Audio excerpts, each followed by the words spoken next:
Ay, grabe.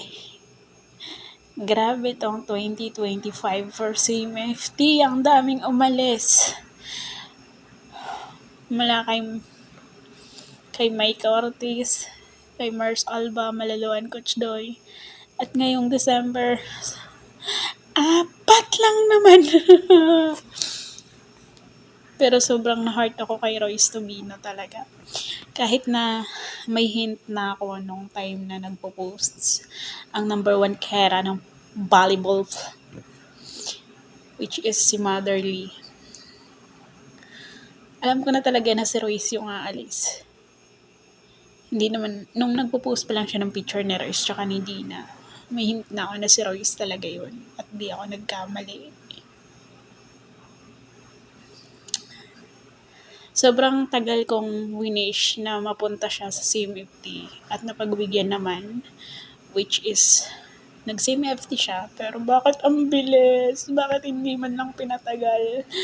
Pero siguro mas masakit pa kapag matagal na siya. Pero hindi.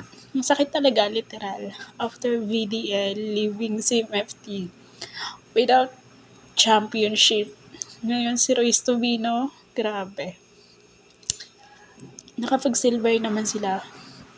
Oo, pero ay, bakit ganun? Bakit ang sakit?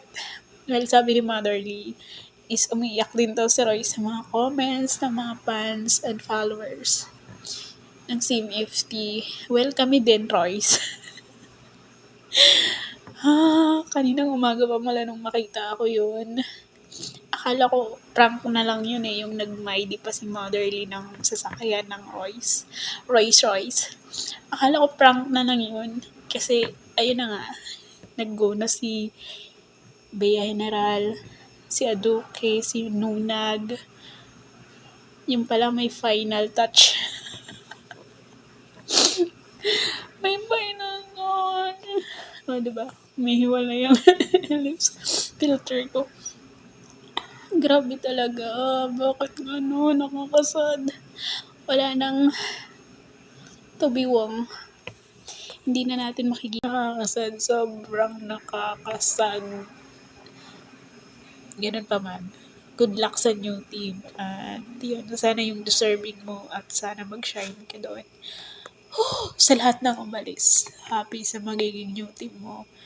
New in the future sa EFC. See you around. Alam niyo, na-hurt ako kasi natupad yung pangarap kong or yung wish ko na siya, pangarap talaga. Pangarap ko para sa kanya, like, yung mapunta sa CMFT, natupad siya, pero hindi ko na siya maaabutan na nasa CMFT kapag nasa Pilipinas na ako or pag umuwi na ako. Alam nyo, sa lahat naman ng umalis ngayon sa CMFT, mula pa kay Micah Ortiz, sobrang nahirapan din ako nung umalis si Micah.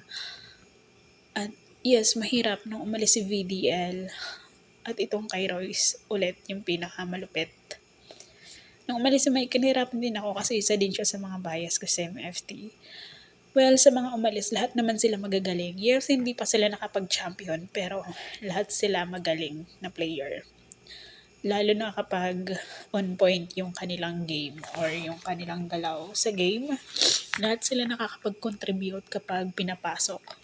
Sinunag, may error siya, oo, pero sa serving. Pero pag, alam mo yun, sa blocking and spiking, bumabawi siya. May tuturing ko din siyang clutch player ng CMFT. Lalo na si Royce, oh my God!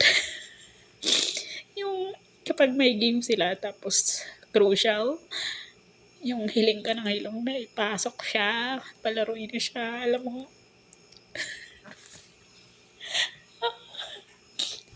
alam mo magdi-deliver siya ng score anytime na kailanganin siya. Oy! Okay, OA na. Awayin na ako ng jowa ko nito. Bakit kita iniiyak? Nakakaloka. So, ayun na nga. Well, wala na tayong magagawa. Yun na yun. Players come and go. So, waiting na lang tayo sa unboxing this January. So, sana worth it yung worth it yung paglisan ni Royce. Sana deserving din yung player na pumalit.